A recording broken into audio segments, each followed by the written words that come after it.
Hello students, आज का हमारा टॉपिक है इम्यूनिटी या प्रतिरक्षा। यह क्लास 12th का चैप्टर 8 का एक टॉपिक है जो बहुत ही इम्पॉर्टेंट टॉपिक है। इम्यूनिटी या प्रतिरक्षा, हम जानते हैं कि हमारा शरीर जो है वो हर रोज़ कितने सारे बैक्टीरिया, वायरस, फंगस और विभिन्न प्रकार के परजीवी, विषैले पदार्थों से हमारा सामना होता रहता है। लेकिन फिर भी हमेशा हम रोगी नहीं रहते हैं, कभी कभी ही रोग का शिकार होते हैं। तो उसका कारण क्या है? उसका कारण ये है कि हमारे शरीर में विभिन्न प्रकार का एक रक्षात्मक तंत्र या डिफेंस मैकेनिज़्म पाया जाता है, डिफेंस सिस्टम पाया जाता है, जिसकी वजह से हम हमेशा रोगी नहीं होते या रोगों से हमारी रक्षा होती रहती है। तो जिस तरह से पाचन की क्रिया को पूर्ण करने के लिए पाचन तंत्र पाया जाता है और उत्सर्जन की क्रिया को पूर्ण करने के लिए उत्सर्जन तंत्र पाया जाता है, और उसी तरह से परिवहन की क्रिया को पूर्ण करने के लिए परिवहन तंत्र, इसी तरह से रक्षात्मक क्रियाओं को पूर्ण करने के लिए यानी शरीर को रोगों से रक्षा करने के लिए शरीर में विभिन्न विशेष प्रकार का एक डिफेंस मैकेनिज़्म पाया जाता है, डिफेंस सिस्टम पाया जाता है, और वही सिस्टम कहलाता है इम्यून सिस्टम या प्रतिरक्षा तंत्र कहलाता है। तो प्रतिरक्षा तंत्र को समझने से पहले हम समझते हैं इम्यूनिटी या प्रतिरक्षा क्या है। तो प्रतिरक्षा क्या है? रोगों से लड़ने की क्षमता, यानी ability to fight against antigen, यानी एंटीजन के अगेंस्ट। अब एंटीजन क्या है? एंटीजन बाह्य पदार्थ है जो रोग उत्पन्न करता है, या पैथोजन जिसको कहते हैं, जो बाह्य ऐसा पदार्थ जो रोग उत्पन्न करे शरीर में, उसको कहा जाता है एंटीजन। तो एंटीजन माने ability to fight against antigen, antigen के अगेंस्ट यानी कोई भी बाह्य पदार्थ जो रोग उत्पन्न करे उससे लड़ने की जो क्षमता शरीर में पाई जाती है वह कहलाती है इम्यूनिटी या प्रतिरक्षा कहलाती है। तो अब एंटीजन क्या है? एंटीबॉडी जनरेटिंग, ऐसा पदार्थ जो कि हमारे शरीर में, ऐसा बाह्य पदार्थ जो हमारे शरीर में प्रवेश करने के बाद रोग उत्पन्न करे और उसके प्रवेश करते ही एंटीबॉडी जनरेट होने लगे, तो वह पदार्थ कहलाता है एंटीजन, यानी एंटीबॉडी जनरेटिंग। तो एंटीजन कौन कौन से पदार्थ हैं जो हमारे शरीर में रोग उत्पन्न कर सकते हैं? कौन सा चीज़ है? बैक्टीरिया है, वायरस है, सूक्ष्म जीव है, प्रोटोजोअन्स हैं, और प्रोटीन्स हैं। सूक्ष्म जीव या तो जीवित हो या मृत हो, या फिर उसके शरीर का कोई भाग हो, सेल्स हो, टिश्यू हो, या फिर उसका कोई प्रोटीन एक भाग हो, वो जो है वो शरीर में प्रवेश करते ही रोग उत्पन्न करें और उनके अगेंस्ट एंटीबॉडी जनरेट होने लगे, तो वो पदार्थ क्या कहलाते हैं? एंटीजन कहलाते हैं। एंटीबॉडी किसे कहेंगे? एंटीजन के अगेंस्ट बनने वाला प्रोटीन, यानी एंटीजन को नष्ट करने के लिए हमारे शरीर की रक्षात्मक कोशिकाओं के द्वारा जो पदार्थ स्रावित होता है, द्रवी पदार्थ, और वो प्रोटीन का बना होता है, वह कहलाता है एंटीबॉडी। ठीक है, तो एंटीजन और एंटीबॉडी के रिएक्शन के फलस्वरूप, यानी दोनों के इंटरेक्शन के फलस्वरूप जो प्रतिरक्षा, जो क्रिया हमारे शरीर में होती है वह क्रिया कहलाती है इम्यूनिटी। और इसको पूर्ण करने के लिए, बनाए रखने के लिए जो अंग, जो ऊतक, जो सेल और जो प्रोटीन्स भाग लेते हैं वो सभी मिलकर सम्मिलित रूप से क्या कहलाते हैं? इम्यून सिस्टम या प्रतिरक्षा तंत्र कहलाते हैं। तो प्रतिरक्षा तंत्र के मुख्य भाग हैं जैसे लिम्फॉइड ऑर्गन्स हैं, जैसे हड्डियों के बीच में जो बोन मेरो पाया जाता है, गले के पास में जो थाइमस पाया जाता है, ग्रंथि है विशेष प्रकार की, इनमें क्या होता है? रक्षात्मक कोशिकाएं उत्पन्न होती हैं, बी सेल्स और टी सेल्स जिन्हें कहा जाता है। और ये उत्पन्न होने के बाद स्प्लीन में जो स्टमक के पास में पाया जाता है, और लिम्फ ग्लैंड्स जो शरीर में कई जगहों पर पाए जाते हैं, और टॉन्सिल्स जो होते हैं गले के पास पाए जाते हैं। इसी तरह के और सेकेंडरी लिम्फॉइड ऑर्गन्स हैं, उनमें पहुंच जाते हैं। और ये रक्षात्मक कोशिकाएं जैसे ही एंटीजन शरीर में प्रवेश करता है फिर ये एक्टिव हो जाती हैं। कुछ इम्यून सेल्स होती हैं जैसे WBC के विभिन्न रूप। WBC यानी कि वाइट ब्लड सेल्स का मुख्य कार्य है, कोई भी एंटीजन शरीर में प्रवेश करता है, कोई भी बाह्य सूक्ष्म जीव, तो उसको मारकर वो खा जाते हैं या फिर समाप्त कर देते हैं, तो उनका मुख्य कार्य है। तो WBC के विभिन्न रूप पाए जाते हैं।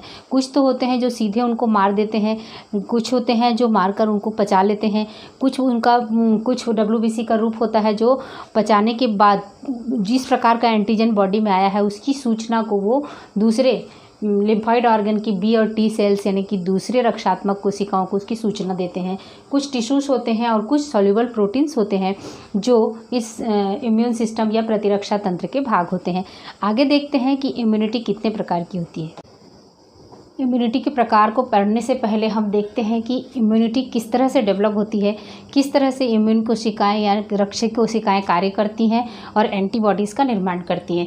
तो सबसे पहले देखिए इम्यूनिटी में जैसे सहज प्रतिरक्षा होता है, यानी व्यक्ति जो होता है वो जन्म से ही लेकर कुछ प्रतिरक्षा तंत्र कोशिकाओं को और उसके बैरियर्स को लेकर पैदा होता है।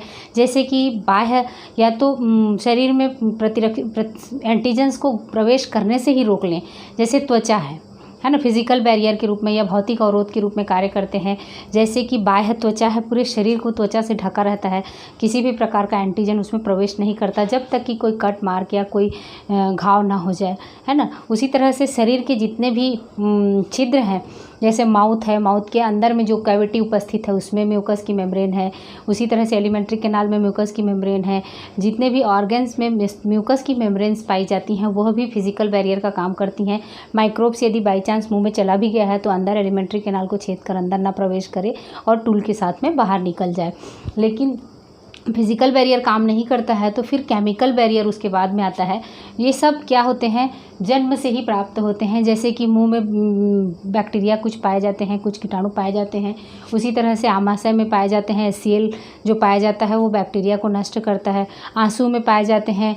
उसी तरह से कान में जो सिरोमिनस पाया जाता है वो, और कुछ हेयर्स पाए जाते हैं जो कीटाणुओं को अंदर प्रवेश करने से रोकते हैं और उसमें फंसा लेते हैं। तो उसी तरह से बाह्य या फिजिकल बैरियर्स जो होते हैं वो पाए जाते हैं। सहज प्रतिरक्षा के अंतर्गत हम पढ़ेंगे तो ये बाहरी रूप से या तो प्रवेश करने से रोक देते हैं, या जैसे ही प्रवेश करता है उसके बाद शरीर में विभिन्न प्रकार की जो कोशिकाएं पाई जाती हैं वो एक्टिव हो जाती हैं सहज प्रतिरक्षा की।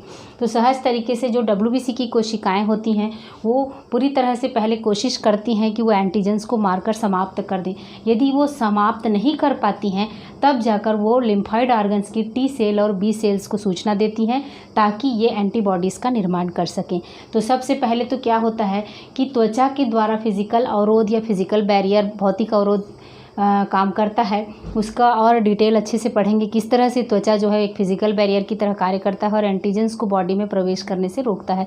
कौन कौन से मैकेनिज्म त्वचा में पाए जाते हैं, कौन कौन सी चीज़ पाए जाते हैं जो एंटीजेंस को बॉडी में प्रवेश करने से रोकते हैं। तो एंटीजेंस बाई चांस त्वचा से कट मार्क के द्वारा अंदर एंटीजन बॉडी के अंदर प्रवेश कर गया तो अब पहला फिजिकल बैरियर समाप्त होने के बाद अब आता है कि उसकी जो कोशिकाएं होती हैं, प्रतिरक्षी कोशिकाएं, वो एक्टिव हो जाती हैं, WBC की कोशिकाएं। तो ये WBC की कोशिकाएं जो होती हैं उनमें कई रूप पाए जाते हैं। कुछ होते हैं नेचुरल किलर्स होते हैं जो सीधे एंटीजन को मार देते हैं। कुछ होते हैं जो उसको एंटीजन को अपने अंदर, सूडोपोडिया पाया जाता है, मैक्रोफेजेस की कोशिकाएं होती हैं, अपने अंदर धंसाकर उसको फूड वैक्यूल के रूप में लेकर उसको पचाकर समाप्त कर देती हैं। यदि एंटीजेंस की मात्रा इससे भी अधिक है, ये नहीं पचा पा रहे हैं, तो कुछ सेल्स जो होती हैं, डेंड्राइटिक सेल्स जो होती हैं, वो क्या करती हैं, मारकर पचाने के बाद कुछ पार्ट्स को अपने बॉडी के बाहर ऐसे शो कर देती हैं और कुछ केमिकल्स को रिलीज़ करके T सेल्स को बताती हैं कि इस तरह का एंटीजन बॉडी में आया हुआ है और जो शरीर को रोग उत्पन्न करने वाला है। तो इसकी सूचना माने इन पहले प्रयास इनके द्वारा किया जाता है उसको मारने का। यदि संभव नहीं हो पाता है तो डेंड्राइटिक सेल्स के द्वारा इनकी बॉडी के एंटीजन की बॉडी का कुछ पार्ट को निकालकर अपनी बॉडी में शो करते हैं और कुछ केमिकल रिलीज़ करते हैं जो किसको सूचना देते हैं कि T सेल्स को, जो लिम्फॉइड ऑर्गन्स में पाए जाते हैं, जहाँ पर ये विशेष प्रकार की प्रतिरक्षी कोशिकाएं बनते हैं वहाँ पर पहुँचाई जाती हैं। ये सूचना केमिकल्स के द्वारा इन कोशिकाओं को, लिम्फॉइड ऑर्गन्स को पहुँचते हैं और T सेल्स को पहुँचते हैं।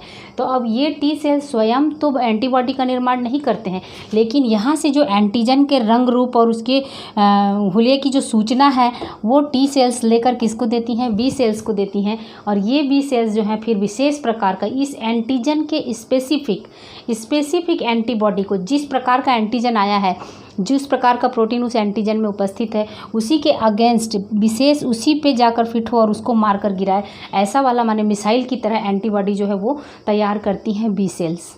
ठीक है। और यही B सेल्स जो एंटीबॉडी तैयार करती हैं वो सीधे सीधे जाकर एंटीजन से जाकर एकदम फिक्स हो जाती हैं और एंटीजन को जो बैक्टीरिया वायरस का पार्ट है या बैक्टीरिया है उसको इनएक्टिव कर देती हैं और उसको सक्रिय होने से रोक लेती हैं ताकि ये आगे की ओर अपनी संख्या में वृद्धि ना करें और रोग उत्पन्न ना करें। तो मेन जो है वो पहले तो त्वचा पूरी तरह से कोशिश करता है फिजिकल बैरियर, फिर केमिकल बैरियर नहीं हो पाने पर WBC की कोशिकाएँ करती हैं, ये फर्स्ट लाइन ऑफ डिफेंस में आती हैं।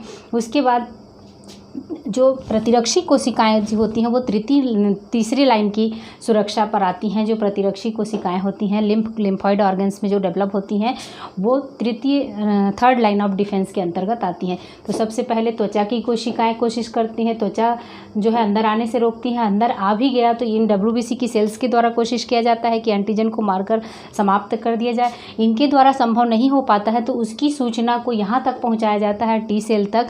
इस प्रकार का एंटीजन आया हुआ है जो शरीर में विभिन्न प्रकार का रोग उत्पन्न करने वाला है, तो उसकी सूचना को फिर ये T सेल्स जो है वो स्वयं तो एंटीबॉडी उत्पन्न नहीं कर रही हैं, B सेल्स को दे देती हैं। और B सेल्स जो होती हैं फिर इस एकदम स्पेसिफिक एंटीजन के अगेंस्ट जो है स्पेसिफिक एंटीबॉडी को बनाती हैं और इस एंटीजन को या ये बाह्य जो सूक्ष्म जीव आ गया है शरीर के अंदर उसको मारकर समाप्त कर देती हैं। तो इस तरह से पूरा सिस्टम कार्य करता है। यदि यहाँ पर इनके द्वारा संभव नहीं होता है तो इनको सूचना दिया जाता है और विशेष टास्क फोर्स की तरह इन कोशिकाओं के द्वारा एंटीबॉडी का निर्माण किया जाता है और फिर एंटीजन से रक्षा हो जाती है बॉडी की। तो ये होता है इम्यून सिस्टम का मैकेनिज़्म। अब इम्यून सिस्टम या प्रतिरक्षा कितने प्रकार की होती है? तो प्रतिरक्षा होती है 2 प्रकार की मुख्यतः। एक तो होता है सहज प्रतिरक्षा और दूसरा होता है उपार्जित प्रतिरक्षा। तो सहज प्रतिरक्षा किसको कहा जाता है कि जो व्यक्ति जन्म से ही ये सब जैसे त्वचा है, म्यूकस मेम्ब्रेन्स है, स्टमक के एसिड्स हैं, आँखों के आंसू हैं, कानों के सिरोमिनस हैं, ये सब जो नेचुरल तरीके से लेकर और कुछ WBC की कोशिकाएं हैं जो रक्त में पाई जाती हैं वो सब प्राकृतिक रूप से जन्म से ही बच्चे के जन्म के साथ में ही मिलती है। तो वो क्या कहलाता है? सहज प्रतिरक्षा कहलाता है, जो जन्म के साथ ही होता है और प्राकृतिक रूप से रोगों से रक्षा करता रहता है, ये सहज प्रतिरक्षा है। दूसरा है उपार्जित प्रतिरक्षा। उपार्जित प्रतिरक्षा कब डेवलप होता है? जब एंटीजन बॉडी में प्रवेश करे।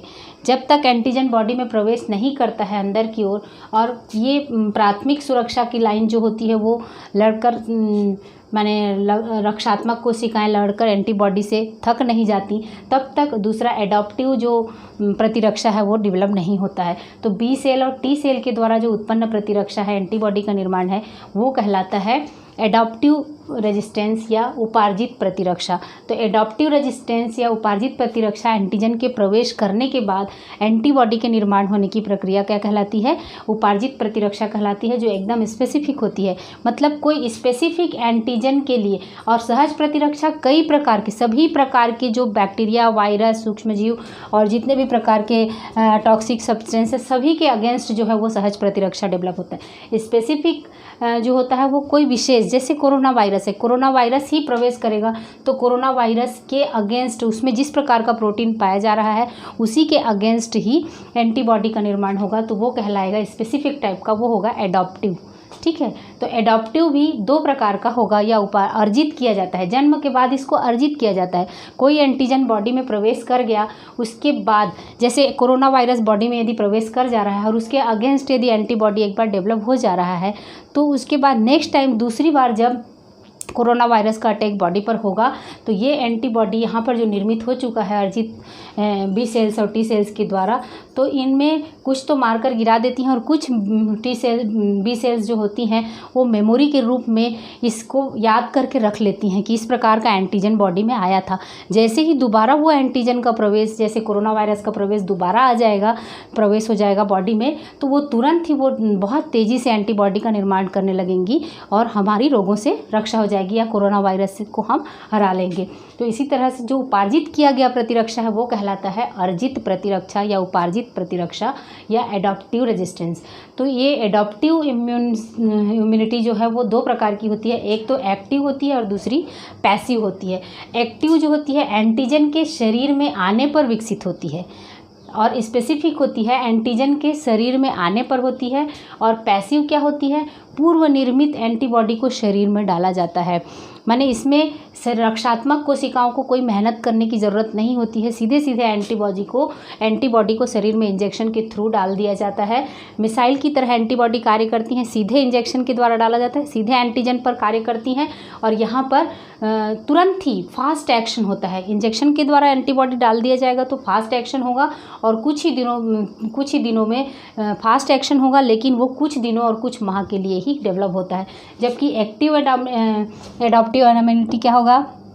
एंटीजन के शरीर में आने पर विकसित होता है। कोई भी एंटीजन या तो शरीर में नेचुरल तरीके से आ रहा है या फिर आर्टिफिशियली शरीर में एंटीजन को प्रवेश कराया जा रहा है, तब इस प्रकार की इम्यूनिटी डेवलप होती है। और ये बहुत स्लो होती है, क्योंकि पहले देखिए कोई भी एंटीजन प्रवेश करवाया जाएगा बॉडी में, तो पहले क्या होगा, इस तरह से WBC की कोशिकाओं के द्वारा लड़ा जाएगा, उसके बाद फिर टी सेल को सूचना दी जाएगी, टी सेल के बाद बी सेल को सूचना दी जाएगी, उसके बाद एंटीबॉडी का निर्माण होगा। तो यह प्रक्रिया क्या हो जाएगी, लंबी हो जाएगी, समय अधिक लगेगा, लेकिन धीमा भी होगा। लेकिन इसके द्वारा जो एंटीबॉडी का निर्माण होगा वो चिरस्थायी होगा। क्यों चिरस्थायी होगा? क्योंकि मारकर गिराने के अलावा कुछ कुछ बी सेल्स जो होती हैं प्लाज्मा सेल्स बदल जाती हैं और उसमें इस एंटीजन की मेमोरी को रख लेती हैं कि नेक्स्ट टाइम जब भी इस तरह के एंटीजन का बॉडी में प्रवेश होगा तो तुरंत एंटीबॉडी का निर्माण किया जा सकेगा। इसलिए इस तरह की एक्टिव इम्यूनिटी जो होती है वो चिरस्थायी होती है ना, अधिक समय के लिए होती है या हमेशा हमेशा के लिए भी हो सकती है। तो यह एक्टिव इम्यूनिटी भी दो प्रकार की हो सकती है, एक तो नेचुरल तरीके से होती है और दूसरी आर्टिफिशियल। नेचुरल तरीके से कैसे कहेंगे कि कोई जैसे कोरोना वायरस का प्राकृतिक रूप से किसी के बॉडी में प्रवेश हो रहा है तो वो कहलाएगा प्राकृतिक संक्रमण, और उसके फलस्वरूप जो एंटीबॉडी डेवलप होगी वो प्राकृतिक होगी लेकिन एडॉप्टिव होगी, एक्टिव होगी। और दूसरा आर्टिफिशियल किसको कहेंगे, वैक्सीन के द्वारा। जैसे कोरोना वायरस का भी वैक्सीन के द्वारा प्रवेश कराया जा रहा है, उसका मृत या फिर उसका कमज़ोर किया हुआ भाग को कोरोना वायरस का वैक्सीन के थ्रू बॉडी में प्रवेश कराया जा रहा है, और जैसे ही वो जाएगा उसका कोई भी पार्ट, इस तरह से इम्यूनिटी जो है वो धीरे धीरे डेवलप होगा और एंटीबॉडीज़ का निर्माण होगा उसके अगेंस्ट, कोरोना के अगेंस्ट बॉडी में। और वो फिर नेक्स्ट टाइम जब भी कोरोना का अटैक होगा तो तुरंत ही एंटीबॉडीज़ कार्य करेंगी और हमें दोबारा कोरोना नहीं होगा। तो ये हो गया वैक्सीन के द्वारा आर्टिफिशियल एडॉप्टिव इम्यूनिटी। वैक्सीन के द्वारा जो हो रहा है वो आर्टिफिशियल एडॉप्टिव इम्यूनिटी है। और यदि किसी का प्राकृतिक संक्रमण हो रहा है और उसके फलस्वरूप जो एंटीबॉडी डेवलप हो रहा है वो नेचुरल तरीके से है। तो एक्टिव इम्यूनिटी भी दो प्रकार से है। एक्टिव तभी होगा जब कोई एंटीजन बॉडी में प्रवेश करेगा, और रक्षात्मक कोशिकाएं एक्टिव होंगी और विभिन्न प्रकार के एक्टिविटीज़ को इम्यूनिटी की क्रियाओं को करते हुए एंटीबॉडीज़ का निर्माण करेंगी। लॉन्ग लास्टिंग होगी, लेकिन धीरे धीरे ये प्रतिरक्षा जो है वो डेवलप होगा। दूसरा है पैसिव इम्यूनिटी, यानी कि पैसिव इम्यूनिटी में क्या होता है, सीधे सीधे रेडीमेड एंटीबॉडी को बॉडी में प्रवेश कराया जाता है। तो सीधे सीधे यहाँ पर जो इतनी सारी रक्षात्मक कोशिकाएं क्रिया कर रही थी, ये नहीं होकर सीधे सीधे इस एंटीबॉडी को ही इंजेक्शन के थ्रू बॉडी में डाल दिया जाता है। तो ये एंटीबॉडी सीधे मिसाइल की तरह एंटीजन पर कार्य करती हैं और बहुत ही फास्ट होती हैं। इसीलिए इनमें क्या होता है, तुरंत एक्शन होता है, और लेकिन ये बहुत लंबे समय तक के लिए मेमोरी में नहीं रहती, ये कुछ माह या कुछ दिनों के लिए ही शरीर में रहती हैं। तो ये भी दो प्रकार का होता है, नेचुरल और आर्टिफिशियल।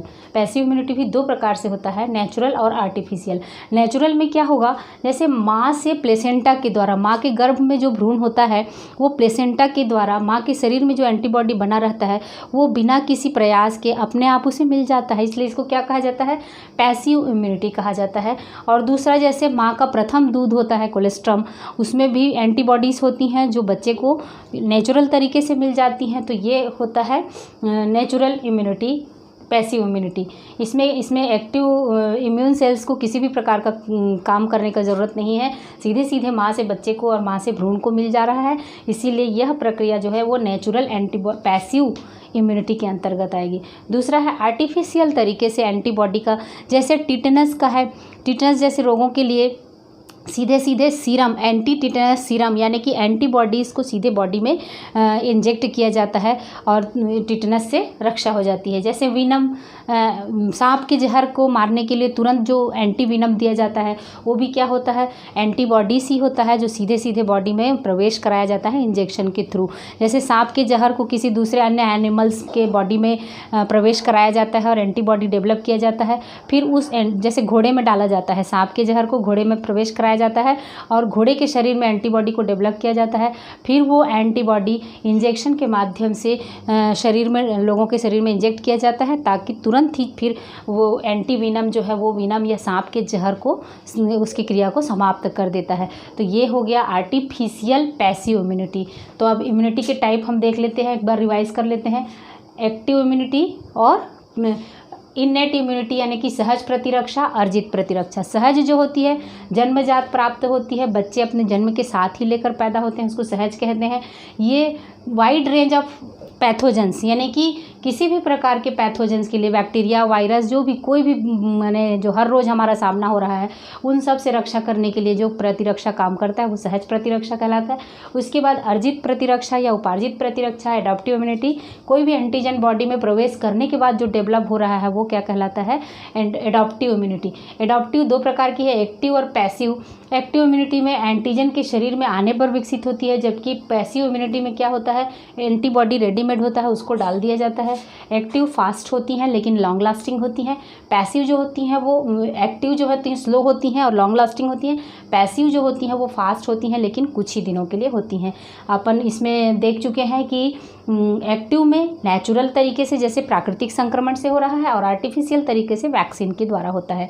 इसमें पैसिव इम्यूनिटी में माँ से बच्चे को मिलना नेचुरल होता है, जबकि आर्टिफिशियल में जैसे टिटेनस का सीरम दिया जाता है, सांप की जहर को मारने के लिए एंटीवेनम दिया जाता है। तो ये हो गया इम्यूनिटी की टाइप। अब एक एक करके हम इम्यूनिटी के डिफरेंट टाइप्स का डिटेल में स्टडी करेंगे।